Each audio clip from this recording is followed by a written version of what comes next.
You know, there are a few things in this world that get you pumped up more than a good war cry, and let me tell you, 40K has given us some absolute bangers over the years. Blood for the blood god, skulls for the skull throne, even in death I still serve. Show me what passes for fury amongst your misbegotten kind. Awesome. They pump up the characters in universe, but more importantly, they pump us up as the audience as well. I always get a shiver when a good war cry gets dropped in the middle of a particularly crazy battle. So in this video, I thought it would be fun to try to rank all of the Space Marine war cries in the form of a tier list, ranking them from best to bad. And full disclosure, I'm gonna do my best to be as objective as possible here, but at the end of the day, these rankings are based on my own personal opinions. So if you disagree with any of these, you think I did your particular favorite chapter dirty, let me know how I'm a filthy tourist down in the comment section below. We're gonna be looking at the 18 founding chapters primarily, plus a couple of lesser known ones that I thought were worth including, because there's 1,000 documented Space Marine chapters just on the Loyalist side alone in the lore. So if we were to try to do all of those, plus all of the Chaos warbands, we would be here all day. The grading's going to be unique to each chapter, but the main things that we're looking for is, does it actually work as a functioning war cry? Does it pump up the people that are shouting it and intimidate their enemies? Also, is it indicative of who they are at their core, something that is unique to them? I don't like these copy and paste war cries that could be used for any other chapter and you wouldn't be able to tell the difference. In order to give these war cries the respect they deserve, I reached out to Chris Tester of the Naturally RP voiceover channel here on YouTube. He's got a ton of cool content on his page where he recreates some of 40K's most iconic speeches. He's also kinda sorta the voice actor for my favorite companion in the Rogue Trader RPG, so I'll take any opportunity I can get to work with Heinrichs himself. There's a link to his channel down in the description below, so make sure to go show him some love. Anyways, we got a whole lot of these to get through, so let's get started. We're going in Legion order, and we're gonna kick things off with the Sons of the Lion, the dreaded First Legion, the Dark Angels. Repent, for tomorrow you die. So the phrase itself, repent for tomorrow you die, it's fantastic. It's super ominous, creepy, and dripping with that quintessential grim darkness that makes 40K such an iconic franchise. And it fits perfectly for the Dark Angels, as they were the first Space Marines, and more importantly here, the first to bear the moniker of the Emperor's Angels of Death, a title that would eventually become synonymous with all astartes. The only real issue that I have with this one is that it just doesn't really work as a war cry. Imagine shouting this in the middle of a battle or immediately before one is supposed to begin. I just can't see this being used to pump these guys up or even intimidate the enemies. Like, I know I'm charging into you with chainsword revving right now, but don't worry, because you're gonna die tomorrow. It just doesn't really make any sense. Now, where this phrase really shines is whenever the Dark Angels manage to capture a member of the Fallen, the renegade Dark Angels that betrayed them at Caliban, because that's kind of their primary objective, to capture the Fallen, torture information out of them, and use that information to find more of the Fallen. In situations such as these, they will often tell the Fallen to repent, as their death is assured, but at least if they admit fault, then they can die with their honor intact. It sucks to suck, bro, but you're going out either way. Might as well do it with a clean conscience. So where do I think this falls in the ranking? It's a great Dark Angels phrase and works really well for them as a mantra, or something that they tell their enemies via vox transmission the day before a battle's supposed to begin. It conjures imagery of what the Dark Angels are all about, but as far as being an effective war cry, it's kind of a clunker. I'll give them credit for trying though, and I'll go ahead and put them in C tier. Okay, skipping over the Second Legion as all information on them has been redacted, we're moving on to the Emperor's Children. Children of the Emperor, death to his foes. Now, I know what you're thinking. Wes, that doesn't sound like the war cry of the Emperor's Children that I know. Aren't they a bunch of drug-addicted, hedonite Satanists, the worst of the worst? Why is their war cry referencing the Emperor? And it's funny you should ask that, my friend, because what's great about this particular war cry is that it's the same one they used during the Great Crusade when they were loyal. However, whereas most other traitor legions changed theirs after switching sides, the Emperor's Children thought that it would be hilarious to keep theirs exactly the same in order to mock the worshippers of the Corpse Emperor. Every single time I see it, I honestly think it's being said in that SpongeBob meme format. Children of the Emperor, death to his foes. Now, as you'll see throughout this video, I'm gonna be making up rules all the time, and I feel like I should get one big one out of the way first. I'm not a fan of the lazy-ass war cries that simply reference the Emperor or the chapter's respective Primarch. It's unimaginative and boring, but because the Emperor's Children are doing this as a means to mock their enemies, they get a pass. I think this is hilarious, and it still works as a war cry, not only to hype up the Space Marine sex pest, but also to infuriate their enemies. So I would put this one in A tier, but I'm actually gonna drop it into B tier. And the reason for that is that the Noise Marine specific war cries that we got in Dawn of War 2 are just so much better. They've never been repeated outside of that franchise, which is a damn shame because they're great. This quiet offends, Slanesh. Things shall get loud now. Anyways, moving on to the Iron Warriors. Iron within, iron without. Boys, I don't think I have to tell you this, but we're moving into iconic territory with this banger-ass war cry. God damn do I love these heavy metal bastards. But we should still do our due diligence to examine this one a little bit deeper. Now, what you just heard, iron within, iron without, is the phrase that everybody knows. It's the thing that the Iron Warriors say most commonly to each other throughout the novels. However, it is the shorthand of what is known as their unbreakable litany. So cue up Mr. Chris one more time. Iron within, iron without. From iron cometh strength, from strength cometh will, from will cometh faith, from faith cometh honor, from honor cometh iron. This is the unbreakable litany. May it forever be so.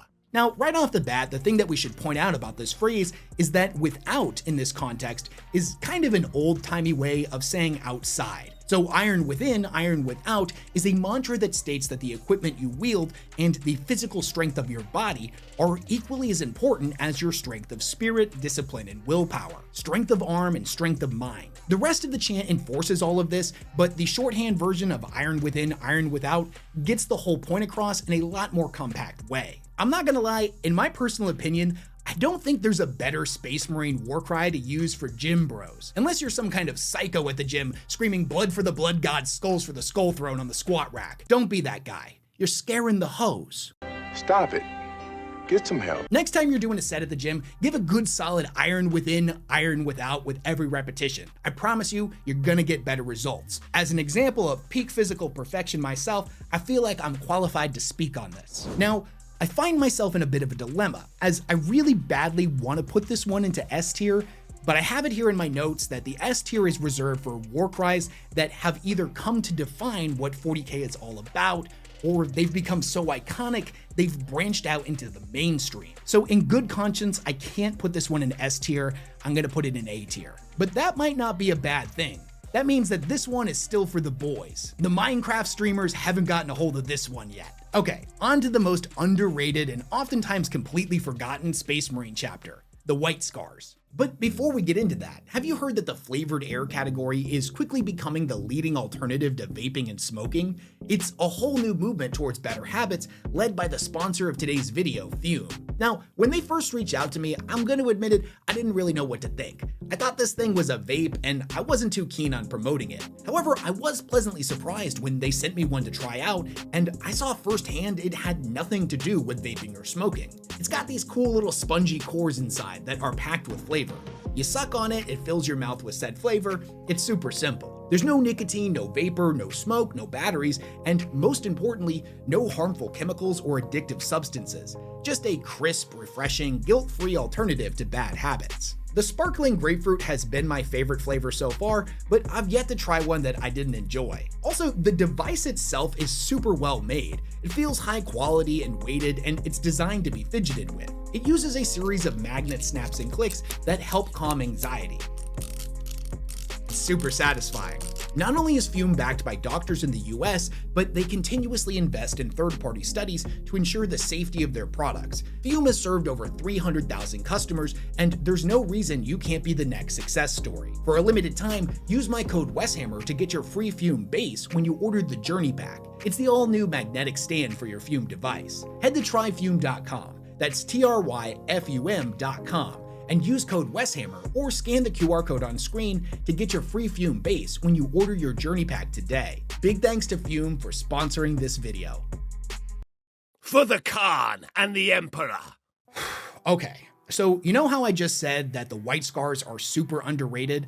that's a hill that I'll die on. For the longest time, I didn't really think much of these guys until I started reading the Horus Heresy books. And I gotta tell you, every single time a White Scars Legionnaire shows up in one of the stories, it's a genuine treat. These guys are awesome, badass, and they always seem to have something profound to say. They're a legion that never acts the way that you think they're supposed to act, and they constantly surprise you with their insight and wisdom. I don't think it's really possible for you to read any of the books that the White Scars are in and not at least have them shoot up several tiers in your top 5 favorite Space Marine chapters. But that damn James Workshop didn't do them any favors with this jackass warcry. It commits the cardinal sin of simply referencing the Emperor and the Primarch without anything extra that invokes what the chapter's all about. I mean, these dudes are super soldier Space Marine Mongolians that ride sick-ass motorcycles instead of horses. Their Stormseers channel the primal elements into raging lightning storms and tornadoes, and they do all kinds of badass shamany stuff. And this is the warcry that they get?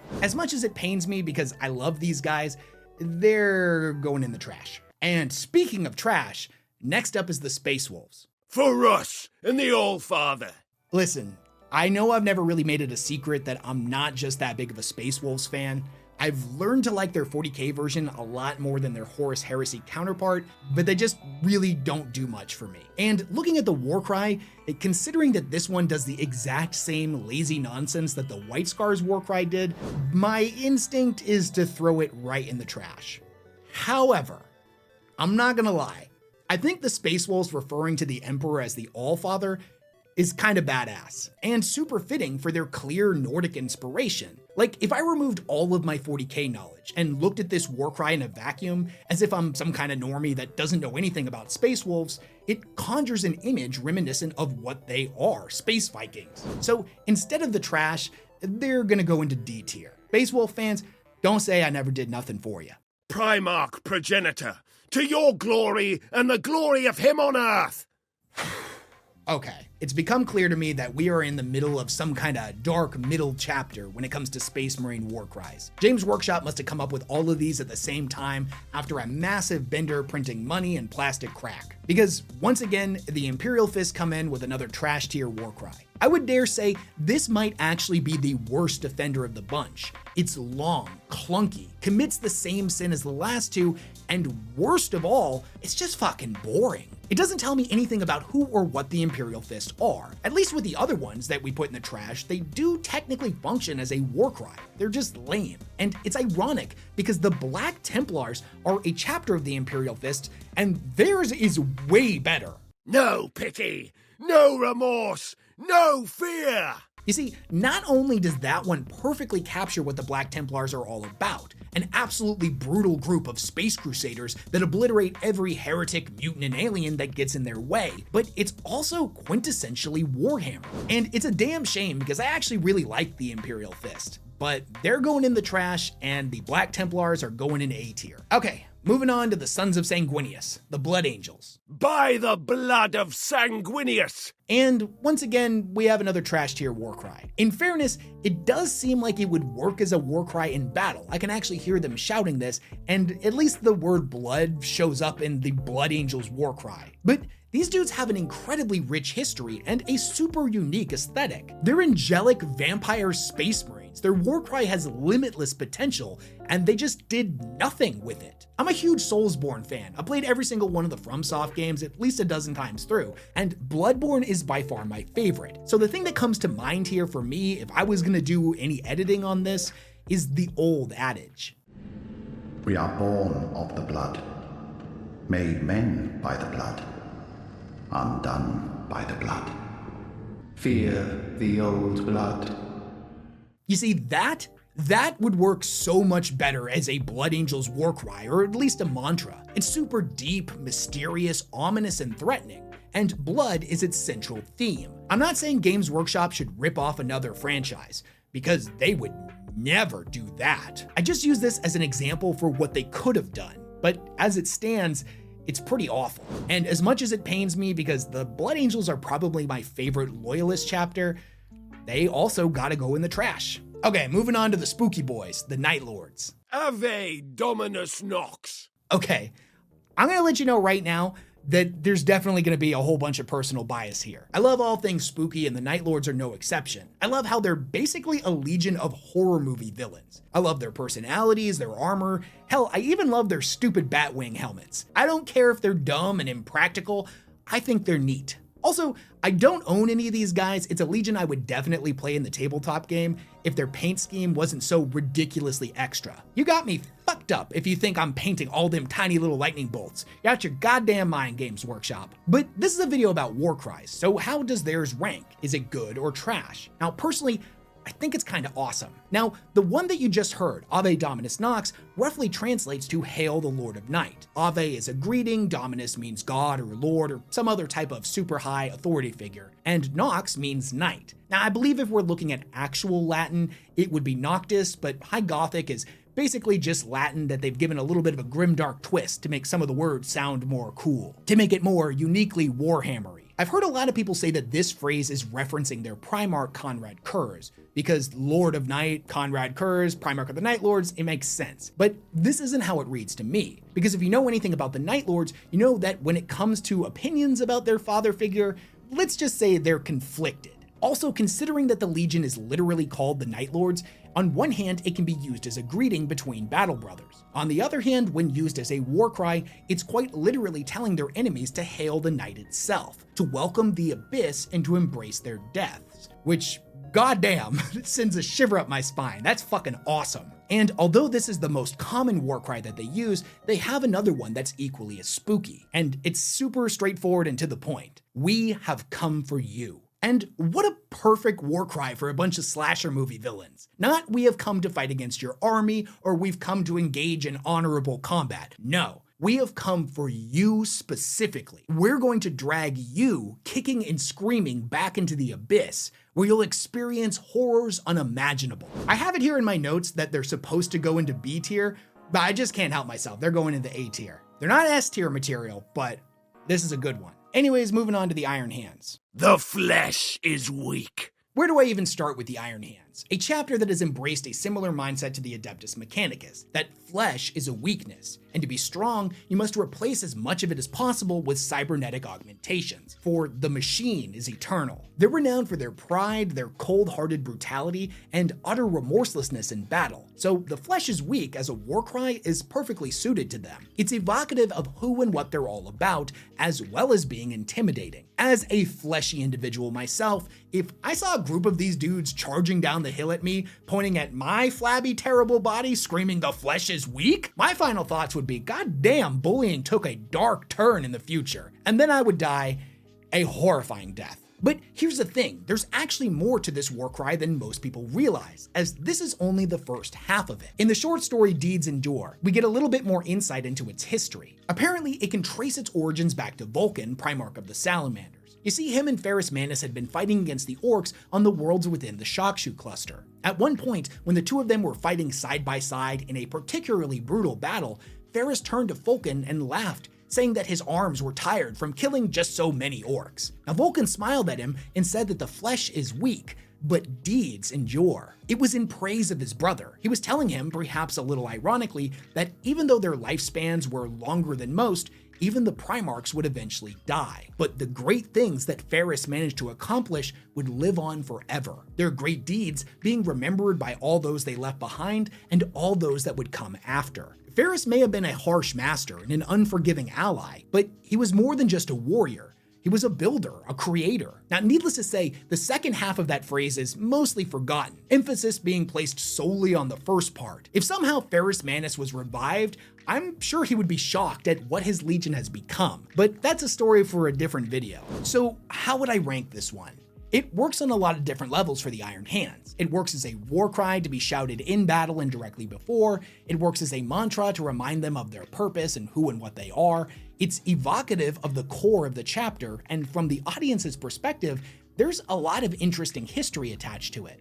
So in my opinion, it's a solid A tier. This is a really good war cry, I like this one. But we're gonna skip over the 11th Legion now, as just like the second, all information's been redacted on them, and we're gonna move on to the 12th. Everyone's favorite blood-crazed berserkers, the World Eaters. Blood for the blood god! Skulls for the Skull Throne! Warhammer 40K has given us a lot of iconic lines over the years. Lines of dialogue that are bombastic, over the top, indicative of what it's truly like to live in the grim dark future. Lines like, innocence proves nothing. Even in death I still serve. Loyalty is its own reward. Let the galaxy burn, and so many more lines that frankly go way too hard. However, despite how iconic we as Warhammer fans may think these lines are, they don't often bridge over into the mainstream, and admittedly, that might be a good thing. There is, however, one massive exception to this, a phrase so quintessentially 40K, so perfect in its execution that even people like fucking Minecraft streamers constantly shout it at the top of their lungs. Blood for the blood god! Skulls for the skull throne! My brothers,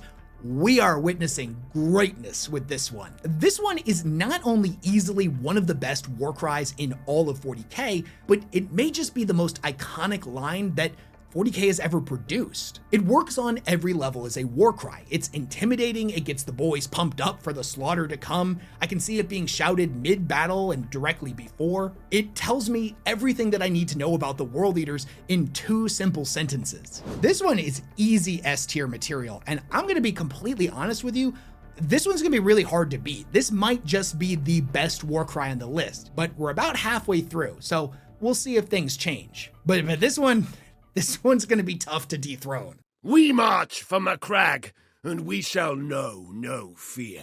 Okay, so when it comes to the Ultramarines warcry, most people know that first part, we march for Macragge, but not everybody knows that it's actually supposed to be a call and response. The squad leader says the first part, where all the men under his command respond with, and we shall know no fear, which I'm gonna be honest with you, I didn't actually know this until recently when I went back to watch that shitty Ultramarines movie from 2010. I remember when that thing first came out and everybody clowned on it for looking absolutely terrible. I mean, just look at the animation that was happening around that same time.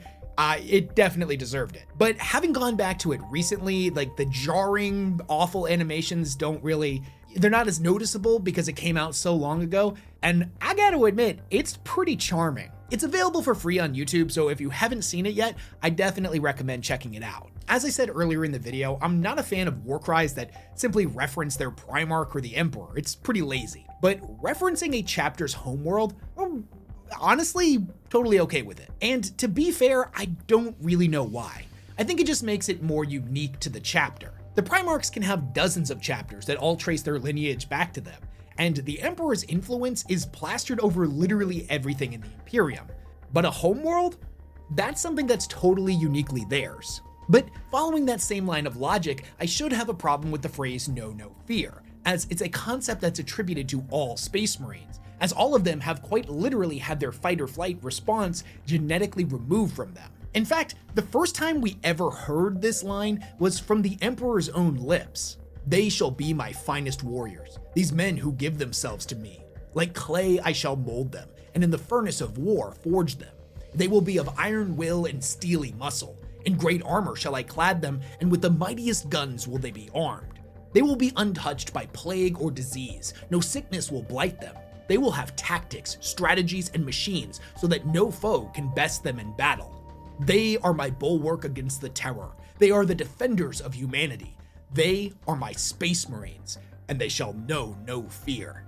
First and foremost, that whole bit of dialogue from the Emperor is iconic, awesome, badass, it's perfect. But when it comes to the Ultramarines specifically, using that iconic line as part of their war cry, I don't know, it just kind of fits. And that's not for any real lore reasons. It's more just because, and I'm sure a lot of people are in the same boat, when I think of a Space Marine, the first thing that comes to mind is an Ultramarine. They're the default. They're the poster boys not only for the Astartes, but Warhammer 40K as a franchise in general, which is weird considering they're the 13th Legion. Like really, you would think this would be a Dark Angels thing, but I don't know, they just decided that blue was a better color to put on all their boxes, so it's the Ultramarines. So if any chapter could use this as part of their war cry and get away with it without it feeling lazy, it's definitely the Ultramarines. Also, quick shout out to their other war cry, Honor and Courage. It's short, simple, to the point, and captures what they're all about. Both of these are good, solid war cries for the Ultramarines.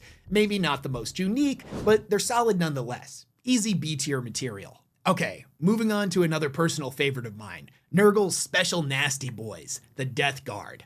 The Death Guard have no rallying cry as such. As Plague Marines, they are the incarnation of silent death, the virulent epidemic, the wasting disease, and the remorselessness of decay. They are pestilence and pox, famine and blight, contagion and cancer, and like all these things, are most terrifying when they come without word or warning. So, as Chris elegantly just explained, the Death Guard don't have a war cry. Now, I've seen a lot of people try to claim that Count the Seven is their war cry, but that was specifically a Garo and the 7th Company thing during the Great Crusade. It's not applicable to the entire Legion. And with the before passage, I get what they're trying to do here. That's from Index Astartes, and it makes a solid argument for why the Death Guard wouldn't use one. But that didn't always used to be the case, as way back in their history, back when they were the Dusk Raiders, they had a fantastic war cry. We are the voice of the clarion call. We are tyrants' ruin and rivals' fall. I'm just finding out right now that I'm a huge sucker for war cries that rhyme. This one is awesome. It fits with their lore perfectly, and ironically, it's even better after they become the Death Guard proper and are reunited with Mortarion. The Men of Barbarous had been ruled over by necromantic overlords that preyed on the human population, so when Mortarion showed up and rallied them against them, with a little help of Deus Ex, Master of Mankind, they overthrew these tyrants. Afterwards, they claimed their mission statement was to make sure overlords and their ilk across the galaxy would be brought to ruin. My only real issue here with this one is it just doesn't work with the modern Death Guard, as they famously ended up becoming the tyrants they were once so hellbent on destroying. But maybe they could make it work if they brought it back. Just give it a healthy dose of irony like the Emperor's Children warcry does. So I gotta be honest, I'm kinda conflicted with this one. The Death Guard showed up to class on the day of the exam unprepared, and although their reason for why they didn't do the homework is ultimately pretty fitting for them, the grimdark professor in me is saying they need to go in the trash.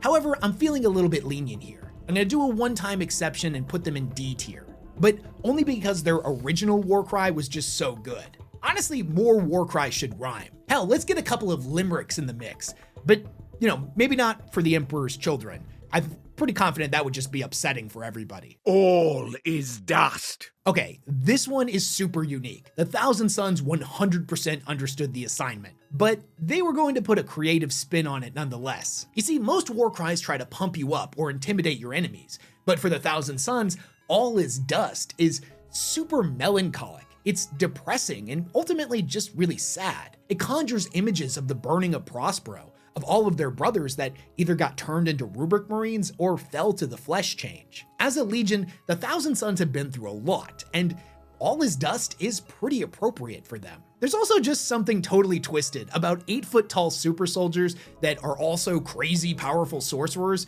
expressing such a sense of apathy and nihilism in their rallying cry. It's different, but it works for me. On the exact opposite end of the spectrum, you have their other well-known warcry, Vengeance for Prospero, which goes in the complete opposite direction. It's as if everything they do is motivated purely by revenge. So both of these in tandem create a very unique picture of the mindset of these warriors. I don't know, I really like it. Does it work as a warcry? Probably not for you or me or any other Space Marine Legion chapter or warband, but for the Thousand Sons, absolutely. I'm gonna go ahead and put this one in A tier. Up next, we got the Luna Wolves / Black Legion / Sons of Horus. They've had a lot of different names over the years. Kill for the living, kill for the dead. Lupercal, Lupercal. From shadow and shame recast, in black and gold reborn. We are returned. Death to the false emperor. As the quintessential Chaos Space Marine antagonist, these guys have probably been through more iterations than any other legion, from the Luna Wolves of the Great Crusade era to the Sons of Horus of the Horus Heresy, to ultimately the Black Legion after they were reformed by Abaddon the Despoiler. And all of the war cries associated with each period in time are pretty great. For fans of the Horus Heresy novel specifically, I think we can all attest that, especially in those first 3 books, kill for the living, kill for the dead, Lupercal, Lupercal, got all of us hyped. It's an awesome war cry, especially by the 3rd book when they give it a slight little twist that foreshadows things to come. I'm gonna read you a little passage from Galaxy in Flames because I think it goes pretty hard. The first captain held out his hand in the middle of the group and said, "Kill for the living." "Kill for the dead," said Aximand, placing his hand on Abaddon's. "To hell with the living and the dead," said Torgadon. Following suit, "Kill for the War Master." Loken felt a great love for his brothers and nodded, placing his hand into the circle, the confraternity of the Mournival filling him with pride and reassurance. "I will kill for the War Master," he promised. Ooh, shivers. That's fucking awesome. So it starts off great, and then it gets even better as the twist is relevant to their arc in the story. And then 1,000 years later, we get the Talon of Horus novel. And this is after the Horus heresy has failed. The Sons of Horus are a shattered legion, and Abaddon is trying to reunite them to form the Black Legion. It doesn't matter if they're from the Sons of Horus originally or they're Chaos Space Marines from other legions. Those who would choose to follow Abaddon paint their armor black in mourning of their failure at Terra, but also to symbolize themselves becoming something new. This is where we get that war cry From Shadow and Shame recast in Black and Gold Reborn. Once again, this is perfectly fitting for where they are in the timeline, but then we get a third evolution of the war cry after the first Black Crusade has kicked off. The infamous line, "We have returned, death to the false emperor." But let's look at both of these lines in a bit more context. The first line, "We have returned," is literally what Abaddon carved into Sigismund's sword before sending it and the man's corpse back to the Imperium in order to announce that the first Black Crusade was about to begin. Whereas the second line basically speaks for itself, "Death to the false emperor." This has become synonymous with all Chaos Space Marines. It is the retort to the classic Loyalist line for the Emperor. But it all started with the Black Legion. If this was being used by other Chaos warbands, it would be trashed here because it's too generic. But for the Black Legion specifically, it works on every possible level, and it's indicative of their tumultuous history. Each and every one of these is an iconic warcry from different points in time, and all of them together create an easy S-tier warcry package. Now, in fairness, none of them are as iconic as Blood for the Blood God, Skulls for the Skull Throne, but they have come to define 40K in their own way. So anyways, these are going into S-tier, and then we're going to move on to the Word Bearers. The Word Bearers do not seem to evince any one particular battle cry, favouring instead to march into battle chanting passages from their damned texts over and over. The host's Dark Apostle chooses the exact passage before the battle, and each warrior chants in time with the beating of great drums, either carried into battle by the Word Bearers themselves or channeled through the amplifiers on their suits of power armor. Okay, I'm gonna try to be fair here like I did with the Death Guard. I get it. I get what they're going for. The Word Bearers are a bunch of frothing zealots that have completely dedicated themselves to the dark gods. They are a legion of unholy war priests, and it's fitting, but it's not a war cry. That being said, when I do picture them in my mind, seeing them wade through the battlefield, crushing skulls with their maces and summoning hordes of demons while singing unholy hymns and preaching dark scripture, I mean, that whole scene is awesome. And admittedly, in my mind, kind of hilarious. Like, can you just imagine what that would even look like? Let me give you a little bit of a peek into what I see in my head.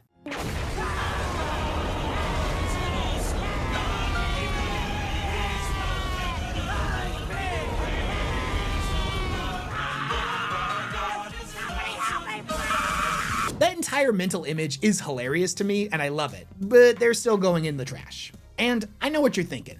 Wes, why did you give Death Guard the pass, but the Word Bearers are in the trash? And I'm sure all 15 of the Word Bearers fans watching this right now want to know the same thing. And it's simply because fighting in silence and not using a war cry makes sense for the Death Guard. It's something that we could argue is unique to them. They are the creeping silent death. But having a war cry is not stopping you from chanting scripture while you fight. It's not even something that's unique to them within Chaos. There's Dark Apostles in every Chaos Legion. So it's a funny mental image to me. It's definitely fitting for them, but at the end of the day, it's not a war cry, and they could still have a war cry while chanting scripture. There's nothing holding them back from having a war cry because they're chanting scripture and singing hymns while they fight. Their lack of a war cry doesn't hold the same significance that it does with the Death Guard. Anyways, moving on to a chapter that's probably the exact opposite of the Word Bearers, the Salamanders. Into the fires of battle, unto the anvil of war. So I'm just going to be completely honest with you, the Salamanders are probably the legion that I know the least about. I haven't read their arc in the Horus Heresy yet, and all the books that I've read that they do show up in, they're normally just a side character. So the majority of my knowledge comes from codex supplements of theirs that I read like 5 years ago, and it's definitely not top of mind information for me. So full disclosure, I'm judging them on some pretty surface level information and a quick refresher I did online before this video. So if you're a diehard Salamanders fan and you disagree with my take here, I'd love to hear about it in the comment section. So right off the bat, this warcry is definitely fitting for the Salamanders. It's referencing both fire and smithing tools, two things that they're renowned for, as not only are they said to be master forgesmiths, but they also utilize a lot of heat-based weaponry in their tactics, such as meltas and flamers. They've even got this one ritual where whenever a captain or esteemed member of the chapter is slain, they tie whatever's left to them to a big-ass rock, and then using these enormous molten hot chains, dip them into the lava. The chains are adorned with the symbols of the forge, and each of the Space Marines that participates in lowering them must grab them unarmored, the symbols being branded into their flesh. It's actually considered a huge dishonor if they don't grab it exactly right and thus mess up the brand. So for a Space Marine faction like this, into the fires of battle, onto the anvil of war, is perfectly fitting. It works as a war cry, it works as a mantra, it gets the troops pumped up and strikes fear into the enemy. It conjures imagery of what the chapter is all about. And although, like I said before, I'll admit my ignorance when it comes to the Salamanders, from my perspective, it fits them incredibly well. I'm gonna go ahead and put this one in B tier, but I think people who know more about the Salamanders than I do could easily make a pretty good argument for them going into A tier. Anyways, on to the Raven Guard. Victorus aut mortis, victory or death. So, you remember when we were talking about the Night Lords earlier, and I said I was a big fan of when they use Latin or High Gothic within their phrases, mantras, and war cries? It just adds a certain level of grimdark charm to them. With this one in particular, victory or death, it's already a pretty solid, sweet, and to the point war cry. But saying it as victorious aut mort, it just makes it sound so much more ominous. High Gothic or not, if I had to nitpick this one, it would be that victory or death is kinda generic. It sounds awesome, but you could easily say this warcry was from any other Space Marine chapter, and I don't think anyone would notice. Whereas on the other hand, if you tried to tell me that the Ultramarines warcry was blood for the blood god, skulls for the skull throne, I'd be like, what the hell are you talking about? That's ridiculous. Ridiculous? Whatever that. I'd be like, what the hell are you talking about? That's ridiculous. Victory or death though? With the Ultramarines? Yeah, I could see it. I can see it for pretty much any other chapter. Hell, even any other warband. It works for pretty much, it works for Space Marines in general. It's just not really uniquely Raven Guard. But their history does play into this, considering that they took the heaviest losses of the Drop Site Massacre, and were almost completely wiped out. So the fact that they clawed their way back from nothing and refused to die, I mean, if you know their history, it's more appropriate for them. But a newcomer or anyone who's not well versed in 40K's lore, this warcry is just pretty lackluster and it doesn't really say anything about the Raven Guard. Ironically though, a lot of 40K fans don't think this is their battle cry, as there's a Raven Guard saying that comes up a lot more frequently. Full disclosure, it isn't, but I gotta admit, I understand why people think this, as personally, I think it's a lot better. From the darkness we strike, fast and lethal, and by the time our foes can react, darkness there and nothing more, a Raven Guard saying. Now, on one hand, I'll admit it's a little bit wordy, but on the other hand, that doesn't fucking matter. This is awesome. It immediately tells me everything I need to know about these dudes. That they're a chapter of spec ops, ambush, hit and run style specialists that strike from the darkness and obliterate whatever they set their sights on. It's said that if you ever actually see the Raven Guard on the battlefield, then you've already lost, because they've already hit every single possible strategic weak point that you have, and they're just coming in to finish you off. Also, massive points on the coolness scale, as the second half of that phrase, darkness there and nothing more, is literally a direct quote from The Raven by Edgar Allan Poe. You get it? The Raven Guard are using a quote from The Raven? And also just look at them. They are 100% fans of 18th century Gothic horror poetry. It just works on so many levels. So wouldn't you know it, right after I made that joke, camera battery died. Thing is used to me filming my little 2-minute intros. It has no idea what to do with a video like this. But don't worry, we're all good, got it all fixed. Got a nice tall glass of apple juice here, ready to get back into it. Cheers, genitals. So anyways, where were we? This one's kind of a tough one. Because on one hand, that second saying is easy A tier material, but it's not their actual war cry. I think their real war cry is going to be one that really resonates with true Raven Guard fans. But for everyone else, it's good, but it's just kind of mid in the grand scheme of things because you could apply it to any other chapter and it wouldn't feel out of place. I like the Raven Guard well enough. They're definitely not my favorite Legion. I don't really feel any bias towards them. I think I'm gonna put this one in C tier because it is good, it's just kind of generic. Just like with the Salamanders one, like I feel like if there was a Raven Guard fan in the comments section, you could probably convince me to bump this up to at least B tier. Anyways, moving on to the Alpha Legion. Hydra Dominatus! Ah, the glorious Alpha Legion, Alfarius and Omegon, the first and the last. The most iconic of good guys that are secretly bad guys, that are secretly good guys, that are secretly bad guys, that are secretly good guys, that are secretly bad guys, that are secretly good guys. They historically are a legion of clones. Not literal clones, but individuals that all look exactly the same and bear the face of their Primarch. At least during the Great Crusade and the Horus Heresy. Modern Alpha Legion lore is going in a radically different direction. Check out my video on the beliefs of every Chaos Space Marine Legion if you want to know more about that. Seeing as how their similarities in appearance are their most well-known little tidbit of information about them, most people assume that their iconic catchphrase, "I am Alfarius," is actually their war cry. But that's not true, it's Hydra Dominatus. Though, I will admit it would be really funny to see thousands of these guys charging into the enemy, screaming "I am Alfarius," all out of sync with one another as they hack their way through the enemy hordes. That would be pretty great. But anyways, when it comes to their actual war cry, Hydra Dominatus, not only is it just fun to say, but it's evocative of the Hydras from Old Earth's legends, a multi-headed serpentine creature who, for every head you cut off, 2 more would sprout up in its place. It's part war cry and part promise, that even though you somehow managed to win this one particular battle against them, the war is impossible to win.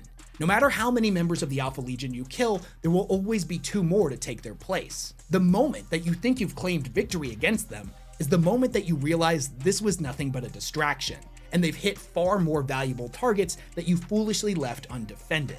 I've heard a few people online say that Hydra Dominatus literally translates in their language to "Hail the Emperor," but I think that's fucking stupid. So I'm not even gonna bother to look up if that's true or not. All in all, solid B tier. Before we wrap this video up, I'm gonna do a quick lightning round here with several lesser known chapters that I think have particularly good war cries. First up is the Emperor's Spears, and I'm just gonna let you know right now, I'm gonna butcher this, so just bear with me. Skovakaroth ul Zarun, which, Gothic translation, redden the earth. Brutal, absolutely brutal. Easily one of the most heavy metal war cries I've ever heard. But it is a little generic, and I don't know what it has to do with them being the space Celts, so C tier. The Death Watch, suffer not the alien to live. It immediately gets to the point of what the Death Guard are all about, that they're space marines that specialize in the eradication of Xenos. Also, suffer not is just such a way cooler way of saying don't allow. A tier war cry, the Lamenters. For those we cherish, we die in glory. I'm not gonna lie, knowing the Lamenters lore as a supernaturally unlucky chapter that continuously gets their ass handed to them, their legion decimated, and they rebuild so they can keep fighting to defend those who are too weak to defend themselves, it gets me kinda choked up, I'm not gonna lie. Now, you would think that it's not really going to intimidate the enemy because they're talking about themselves dying. But if the Lamenters, knowing everything that they've been through and knowing they're willing to die for this, going up against you, they got nothing to lose. They have been through so much worse than anything you could possibly throw at them. I'll admit, this one's personal bias getting in the way, but I'm gonna drop them in A tier as well. Honestly, the Lamenters to me are like Moomin Rider from the One Punch Man anime. If you've ever seen it, you know he's the best character ever and you know exactly what I'm talking about. Anyways, moving on to the Grey Knights. I am the hammer. I am the right hand of the Emperor, the instrument of his will, the gauntlet about his fist, the tip of his spear, the edge of his sword. Now, this one is definitely badass, it's definitely working for me, but it's a little wordy. There is a shorthand version that's just, "We are the hammer," and I like it. Doesn't particularly tell me what the Grey Knights are all about as a chapter of Demon Slayers, but it's still pretty cool. I'll put it in C tier. All right, so at the end of all of this, if I had to pick a winner and a loser, it's going to be the World Eaters with the absolute most iconic warcry out of any Space Marine chapter, legion, or warband that has ever existed. This is 100% the best warcry ever with a 2% margin of error. On the other hand, the absolute worst in this entire ranking has got to be the Imperial Fists. It's the most unoriginal, uninspiring, boring, lame, terrible, awful, clunky-ass warcry. That's right, Balric. I said what I said.